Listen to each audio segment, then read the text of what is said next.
જય શ્રી કૃષ્ણ મિત્રો, નિત્ય સત્સંગમાં આપ સૌનું સ્વાગત છે। આજે આપણે સાંભળીશું શ્રાવણ માસમાં કરાતું જીવંતિકા વ્રતની કથા, વિધિ તથા મહાત્મય। જો આ વિડીયો તમને પસંદ પડે તો લાઈક અને શેર કરી ચેનલને સબસ્ક્રાઇબ જરૂરથી કરજો। જીવંતિકા વ્રત શ્રાવણ માસના પ્રથમ શુક્રવારથી શરૂ થાય છે। જો પ્રથમ શુક્રવારે ન થઈ શકે તો બીજા શુક્રવારથી શરૂ કરવું જોઈએ। પ્રાતઃકાળે ઉઠીને સ્નાન વિધિથી પરવારીને માં જીવંતિકાની તસવીર સામે 5 દિવેટનો ઘીનો દીવો કરવો જોઈએ તથા બેલ, ગુલાલ અને પુષ્પોથી પૂજા કરવી જોઈએ। માને સ્તુતિ પ્રાર્થના કરીને કથા સાંભળવી જોઈએ। આ વ્રત કરનાર સ્ત્રીઓએ પીળા વસ્ત્રો, પીળા અલંકારો કે પીળા રંગની વસ્તુઓનો ત્યાગ કરવો જોઈએ અને લાલ વસ્ત્રો જ પહેરવા જોઈએ। પીળા મંડપ નીચે સૂવું નહીં અને ચોખાનું પાણી ઓળંગવું નહીં। કથા પૂરી થયા પછી 5 દિવેટોના દીવાથી આરતી ઉતારવી જોઈએ। ખાંડના શીરાનો કે સાકરનો પ્રસાદ વહેંચવો જોઈએ અને પોતાના સંતાનની રક્ષા માટે માતાજીની પ્રાર્થના કરવી જોઈએ। વ્રતના દિવસે એકટાણું કરવું જોઈએ, જૂઠું ન બોલવું જોઈએ, કોઈની નિંદા ન કરવી જોઈએ। આખો દિવસ માના જાપ જપવા જોઈએ। માં જીવંતિકાનું વ્રત કરનારના સંતાન પર માની અમી દ્રષ્ટિ રહે છે અને તેઓ દીર્ઘાયુષી થાય છે। માં જીવંતિકા સંતાનોની રક્ષા કરે છે। હવે આપણે સાંભળીએ જીવંતિકા વ્રતની કથા।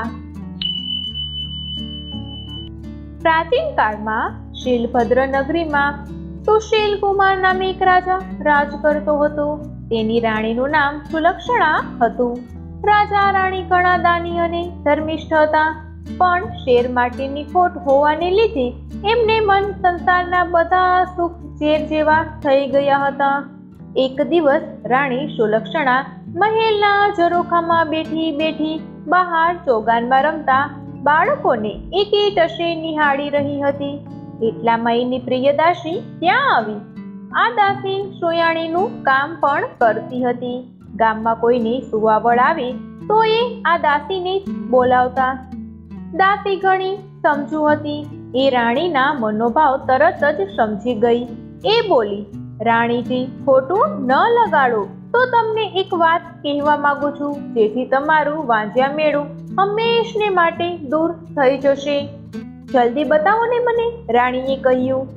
દાસી બોલી, સાંભળો, ગામમાં એક બ્રાહ્મણીને 5મો મહિનો જઈ રહ્યો છે। તમે આજથી જ વાત ફેલાવી દો કે તમે માં બનવાના છો।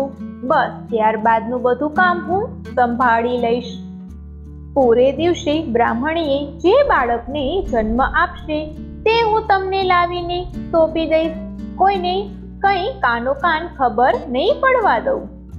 બાળક મળવાની લાલસાએ રાણી સુલક્ષણાએ આવું કુકૃત્ય કરવા તૈયાર થઈ ગઈ અને પોતે ગર્ભવતી છે એવી વાત ફેલાવી દીધી।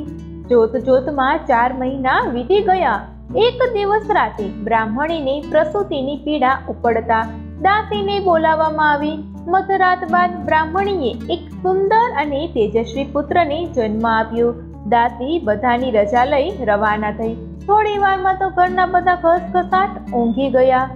દાસી ઘરની પાછલી બારીથી ચોર પગલે બ્રાહ્મણીના ઓરડામાં આવી અને બાળકને ઉઠાવીને ઘરની બહાર નીકળી ગઈ। એ સીધી રાણી પાસે પહોંચી અને જઈને બાળક સોંપી દીધું। એ ઘણી ખુશ થઈ ગઈ। ત્યારબાદ તરત જ મહેલમાં સમાચાર ફેલાવી દેવામાં આવ્યા કે રાણીએ એક સુંદર પુત્રને જન્મ આપ્યો છે। આખા નગરમાં આનંદ છવાઈ ગયો। ઘેર ઘેર દીપમાલા પ્રગટી। આખું નગર ઉત્સવ ઉજવી રહ્યું હતું। ત્યારે બાળકની સાચીમાં બ્રાહ્મણી વિલાપ કરતી હતી। પુત્ર ગુમ થવાથી રડતી હતી અને ટળવળતી હતી। ત્યારબાદ બ્રાહ્મણીએ જીવંતિકા વ્રત શરૂ કર્યું। તેથી માં જીવંતિકા બ્રાહ્મણીનો પુત્ર જે મહેલમાં રાજકુમાર થઈને ઉછરી રહ્યો છે એમની રક્ષા કરવા માંડ્યા। રાણીએ તેનું નામ શીલસેન પાડ્યું હતું। શિલસેન મોટો થવા લાગ્યો. એ યુવાન થયો ત્યારે રાજા સુશીલકુમાર અને પેલી બ્રાહ્મણીનો પતિ મરણ પામ્યા અને શિલસેન ગાદીએ બેઠો. પ્રજા તેની કુશળતાથી ઘણી ખુશ થઈ. થોડા સમય પછી એ પિતાનું શ્રાદ્ધ કરવા માટે ગંગાજી જવા નીકળ્યો. રસ્તામાં એણે એક વણિકના ઘેર ઉતારો રાખ્યો. એ દિવસે વણિકના ઘેર પુત્રની છઠ્ઠી હતી. ઘરના બધા ઊંઘી ગયા હતા. ત્યારે માં જીવંતિકા શિલસેનનું રક્ષણ કરતા બારણા પાસે ઊભા હતા. એ વખતે વિધાતા વણિક પુત્રના લેખ લખવા આવ્યા. માં જીવંતિકાએ વિધાતાને પૂછ્યું કે શું લખશો? ત્યારે વિધાતાએ જવાબ આપ્યો કે આ બાળક કાલે મરી જશે. આ સાંભળી માં જીવંતિકાએ કહ્યું, જ્યાં મારા પગલાં પડે ત્યાં અમંગળ કદાપી ન થઈ શકે, માટે બાળકનું 100 વર્ષનું આયુષ્ય લખજો. વિધાતાએ માં જીવંતિકાની આજ્ઞા માથે ચડાવી. બીજા દિવસે વાણિયાએ પોતાના બાળકને જીવતો જોયો તો એ ગદગદ થઈ ગયો, કારણ કે એને ત્યાં જન્મેલા બાળકો 7મો દિવસ જોતા જ ન હતા. એને ખાતરી થઈ ગઈ કે આ બધું આ મુસાફરના મંગલ પગલાના પ્રતાપે જ થયું છે. શિલસેન બીજા દિવસે જવા તૈયાર થયો ત્યારે વાણિયાએ ખૂબ જ આગ્રહ કરીને ફરીવાર આવવા કહ્યું. શિલસેને હા પાડી. ત્યાંથી એ ઘણા દિવસે ગયાજી પહોંચ્યો. પોતાના પિતાની શ્રાદ્ધ ક્રિયા પૂરી કરી. જ્યાં એ પિંડદાન કરવા જતો હતો ત્યારે નદીમાંથી 2 હાથ બહાર આવ્યા. આ જોઈ શિલસેનના અચરજનો પાર ન રહ્યો. એને પિંડ એક હાથમાં મૂકી દીધો. આમ શ્રાદ્ધ ક્રિયા પતાવી શિલસેન પોતાને ગામે આવવા ચાલી નીકળ્યો. ફરતો ફરતો શિલસેન બરાબર 1 વર્ષે પેલા વાણિયાને ઘેર આવ્યો અને રાતવાસો રહ્યો. એ દિવસે વાણિયાને ત્યાં ફરી બાળકનો જન્મ થઈ 6 દિવસ થયા હતા. રાત પડતા જ વિધાતા છઠ્ઠીના લેખ લખવા આવ્યા તો જીવંતિકાએ તેને રોકીને 100 વર્ષનું આયુષ્ય લખવા કહ્યું. વિધાતાએ આજ્ઞા માન્ય રાખી.